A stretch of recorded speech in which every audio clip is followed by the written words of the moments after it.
Uma realização da turma de Direito do 6º período da Univassouras Campus Maricá. Olá, pessoal. Eu sou a Flávia Paris. Eu sou a Natasha. Nós somos alunas do curso de Direito da Universidade de Vassouras, campus de Maricá. E fazemos parte do projeto de extensão Direito e Relações Familiares, coordenado pela professora Patrícia Esteves. Esse é o Direito Pode, um projeto que busca aproximar o direito da sociedade por meio de conversas acessíveis, atuais e necessárias. Aqui a gente debate temas jurídicos que fazem parte da vida real, especialmente em relações familiares, que sempre de forma leve, informativa e humanizada. E no episódio de hoje nós vamos falar sobre um tema que está presente em praticamente todas as relações, mas que ainda gera muito desconforto, que é o dinheiro. Afinal, por que é tão difícil falar sobre patrimônio? Divisão de bens, pensão, organizações financeiras e direitos patrimoniais dentro da família. Será que é um problema jurídico, emocional, social, cultural ou é tudo isso junto? E para conversar com a gente sobre o assunto tão importante, recebemos o Dr. Juan Alves, advogado especialista em acidentes de doença de trabalho, pós-graduado em Direito de Trabalho Processual do Trabalho, fundador do Luan Alves Advogados e criador do método Vitalcare, voltado para uma advocacia humanizada. Doutor Luan, seja muito bem-vindo ao Direito Pode. Aqui para você um brinde do nosso podcast, uma canequinha para você lembrar da gente. Eu que agradeço o convite. Fico muito feliz de poder contribuir aí com a comunidade, com a faculdade, também com o projeto. A gente que agradece a sua participação. Doutor Luan, então iniciando. Normalmente as pessoas entram em um relacionamento pensando no amor, no companheirismo, no sentimento, mas quase nunca conversam sobre patrimônio. Por que você acha que o dinheiro ainda é um tabu nas relações familiares? Eu diria que, na verdade, não só nas relações familiares, mas a gente tem uma questão cultural no Brasil, sobre dinheiro mesmo. A gente não fala sobre o dinheiro, a gente não aprende a lidar com o dinheiro, enfim, conversar sobre isso com as pessoas. Nós temos uma questão que, quando a gente vai para a escola, a gente não aprende sobre como cuidar do nosso dinheiro, educação financeira, e a gente leva isso para a vida. E, em contrapartida, nós somos um povo muito receptivo, a gente fala sobre tudo, a gente conversa sobre tudo, mas a gente também não sabe dizer não. Quando a gente vai para outras culturas, por exemplo, é muito fácil você falar quanto que você ganha, quanto custa o seu carro, a sua casa. Aqui não, aqui a gente esconde. Por quê? Porque vai vir um parente, vai pedir alguma coisa, vai pedir um favor. E a gente leva isso, às vezes, para nossas relações interpessoais, amizade, família. E eu acho que quando a gente leva para esse contexto, dentro da relação, também tem que trabalhar isso de uma forma quase que desconstrutiva, né? Você tem que desconstruir aquela coisa de não falar sobre o dinheiro, de ser um tabu, e transformar isso numa coisa de conversa de dia a dia, entre duas pessoas que estão se relacionando. Então, eu acho que não é uma questão específica da relação, mas sim da nossa cultura brasileira, e que a gente precisa realmente trabalhar e melhorar isso como casais, como pessoas, porque é isso que a relação é, né? Sim.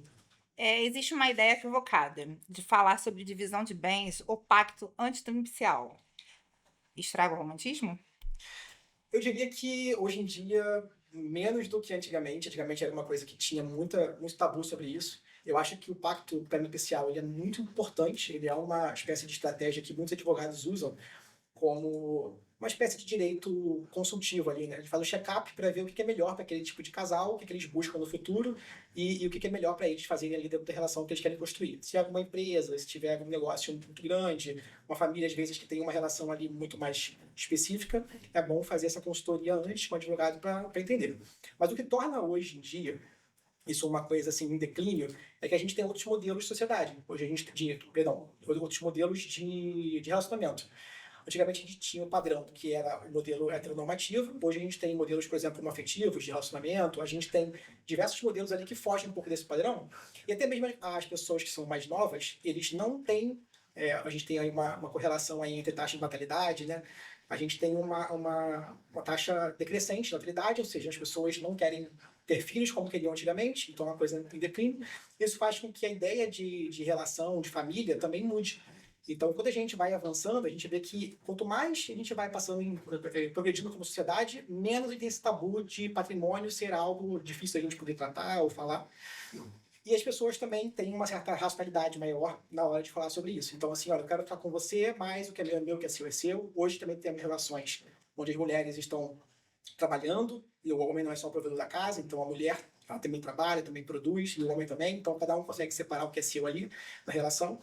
E esses modelos diferentes de relacionamento, eles constroem assim, uma possibilidade muito grande de diferentes relações onde você pode, sim, falar sobre uma questão patrimonial, botar isso como uma espécie de pacto pré-nupcial sem nenhum problema. Inclusive, é bem receptivo hoje em dia em relação ao que era antigamente, né? Antigamente era um contexto muito específico de o homem prover, a mulher fica em casa cuidando da casa. Então, isso era uma coisa que quase não se falava. Tipo, se alguém viesse com isso aí, era quase uma ofensa, né? Hoje em dia, não. Hoje em dia tá uma coisa muito mais mitigada. Sim. E muita gente casa sem entender sobre regimes de bens, né? E principalmente qual é o regime de bem que vai ser adotado ali naquela relação. Sim. Na prática, quais são os maiores problemas que esse desconhecimento dos regimes de bens no casamento podem gerar? Então, tem muitos problemas aí. Acho que a surpresa, acho que é o maior. Você às vezes casa, geralmente as pessoas fazem, crescem o patrimônio do casamento, porque agregam ali juntos, né, uma receita de família, mas na hora que vai comprar um carro, vai comprar uma casa, bota no nome de uma pessoa. Principalmente porque hoje a gente tem uma relação muito crescente dos casais que estão em união estável e não casados em si. E a união estável, você é um solteiro. Você pode comprar uma casa, por exemplo, no seu nome. E aí você burla muitas coisas que estão ali relativas ao que você seria diferente como se você tivesse casado. Dito isso, quando você compra uma casa, por exemplo, no seu nome e não no nome da sua esposa, você tira dela a possibilidade dela concorrer a isso, dependendo do regime de bens, na questão do divórcio, e você começa a fazer uma partilha dos imóveis, dos bens, né? Então, essas nuances que você tem em cada tipo de relação, em cada tipo de relação conjugal mesmo que é feita ali, se você vai fazer com casamento ou com união estável, como você vai fazer. Tem muita gente que bota patrimônio, por exemplo, no nome do sobrinho, da sogra, ou no nome da mulher, para quando se casar, quando se divorciar. Eles basicamente deixam a dívida com a mulher, ou deixam a dívida com o marido e vai embora. Então tem muita coisa assim que realmente é um problema depois, porque se você não tratar isso no começo, na raiz, e ao longo do processo também não for conversado, Sim. isso acaba vindo, e realmente vem ser um problema muito grande. E como eu falei, a gente não tem nem educação financeira, nem educação básica de direito nas escolas, né? A gente, por exemplo, não sabe como é que você lida com uma relação de trabalho, ler um contrato de trabalho, ler um termo de rescisão, assim como você não sabe ler um termo pré-nupcial ou fazer uma rescisão, um divórcio, coisa do tipo. Essas faltas de informações são. Características do nossa cultura também, né? E realmente Isso atrapalha bastante na hora de fazer qualquer tipo de vínculo, né, compactual de relação a ambas as partes, né? sem dúvida. Quando o relacionamento termina, o patrimônio ele costuma virar uma extensão desse conflito, né? Sim. Em vários aspectos, né? A gente tem um aspecto próprio conflito mesmo que te gera da relação de casal, que você hoje tem uma relação ali de amor, de afeto, né? E aí quando você se separa, esse afeto ele se rompe, geralmente ele se rompe por algum motivo emocional muito forte, e aí vem a parte patrimonial. Nem sempre as pessoas conseguem sentar e botar a razão em ordem, e aí a parte emocional realmente pesa bastante. Eu já vi casos, por exemplo, que a pessoa ela quis até pegar o e-mail do outro porque queria que fosse dela, só para poder afetar emocionalmente a outra. A gente tem casos aí diversos de mulheres que querem se separar e aí o marido tenta privá-la de algum tipo de direito, algum tipo de bem, ou fala para ela procurar na justiça, realmente tornando difícil mesmo a relação por causa de um fator emocional. E hoje em dia a gente tem até uma matéria esses dias sobre um caso peculiar, né, que muitas pessoas hoje em dia estão buscando na justiça o direito de ter o pet, a guarda do pet. Exatamente. Então, assim, até mesmo o Isso cachorro, às vezes, o cachorro, é mais gato, comum hoje em dia isso, exatamente, né? A guarda compartilhada dos Sim. animais, né? E se a gente fala na parte emocional, eu já tive a infelicidade de presenciar um cliente meu, por exemplo, que ele teve um cachorro que ele cuidava, que ele tinha um afeto muito grande. A esposa dele, na época, nem gostava muito do bicho, mas quando se separaram, ela foi pedir a guarda do animal para poder afetar ele. Então, assim, existe, de fato, essa questão patrimonial, não só patrimonial, né, mas em relação a tudo que a pessoa tem, isso afeta mesmo na hora da separação, e as pessoas geralmente buscam para atacar mesmo a pessoa e não para conseguir só o patrimônio. Então, infelizmente, a gente passa por isso também hoje em dia. É um tema muito importante, a dependência financeira dentro das relações. Uhum. Em muitos casos, ela impede alguém de sair do relacionamento abusivo. Inclusive Sim. existe a chamada violência patrimonial, né? Sim. Que você estava falando, prevista na Lei Maria da Penha. Poderia explicar um pouco melhor como isso acontece? Só dar alguns exemplos aqui.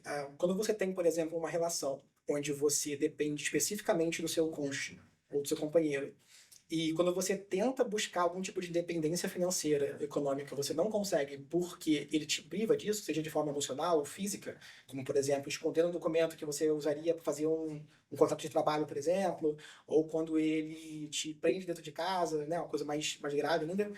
Tudo isso ele é reconhecido hoje pelo direito como violência patrimonial, né? Você não deixa a outra parte ter a sua independência financeira e ela basicamente depende de você por tudo mesmo.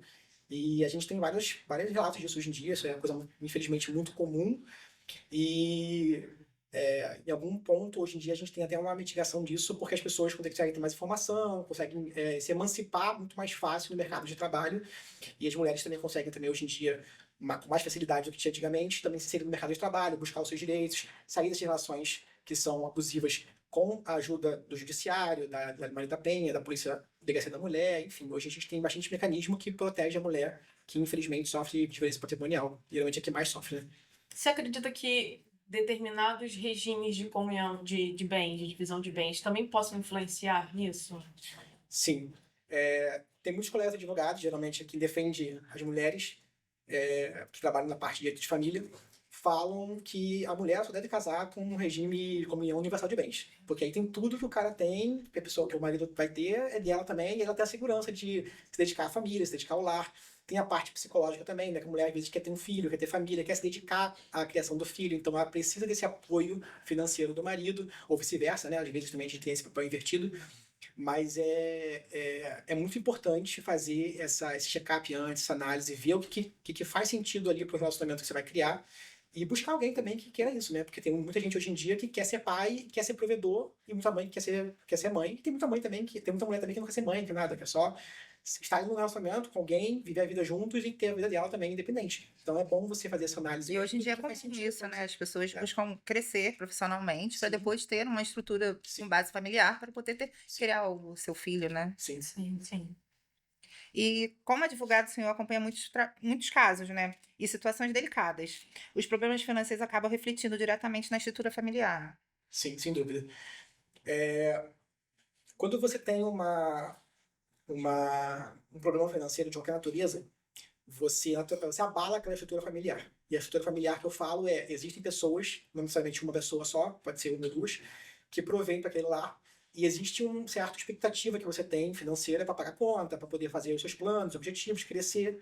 E quando isso abala, a gente tem uma questão psicológica mesmo, né? De estrutura, de como você fica emocionalmente abalado, o cortisol sobe, você tem problemas de todos os tipos que no dia a dia ali vão interferir. Então você toma uma decisão, às vezes, no calor do momento, você pega um pico para poder complementar, você tem certas influências que de fato são emocionais, que quando você tem uma relação de patrimônio ali que está colocada em xeque, isso realmente vai pesar na balança. Então, naturalmente, vai afetar sim.